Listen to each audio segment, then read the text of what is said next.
আসসালামু আলাইকুম। বিসমিল্লাহির রহমানির রহিম।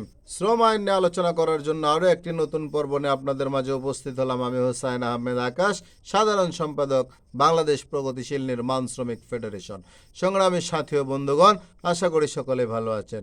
দেশ ও প্রবাসের সকল সেক্টরের সকল শ্রমিকদেরকে জানাই সংগ্রামী শুভেচ্ছা ও আন্তরিক অভিনন্দন।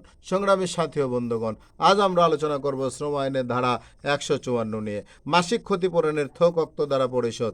উভয় পক্ষের চুক্তির ভিত্তিতে মালিক থোক অর্থ প্রদান করিয়া শ্রমিকের প্রতি ও মাসিক ক্ষতিপূরণের পরিশোধ করিতে পারিবেন, যদি উক্তরূপ কোনো চুক্তি না হয় এবং অনন্য 6 মাস কোনো মাসিক ক্ষতিপূরণের প্রদান বলবৎ থাকে, তাহা হইলে যে কোনো পক্ষের দরখাস্তর প্রেক্ষিতে শ্রম আদালত কর্তৃক নির্ধারিত থোক অর্থ প্রদান করিয়া মাসিক ক্ষতিপূরণ পরিশোধ করা যাইবে।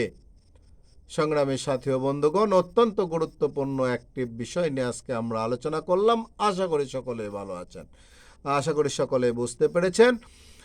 দেশের প্রচলিত আইনের প্রতি শ্রদ্ধাশীল হয়ে সকল মালিক এবং শ্রমিকদেরকে শ্রম আইন মেনে চলার জন্য অনুরোধ করে, সকলে সুস্বাস্থ্য দীর্ঘায়ু কামনা করে এবং ভিডিওটি বেশি বেশি শেয়ার করার জন্য অনুরোধ রেখে আজকের পর্ব এখানে শেষ করছি। আসসালামু আলাইকুম, আল্লাহ হাফেজ।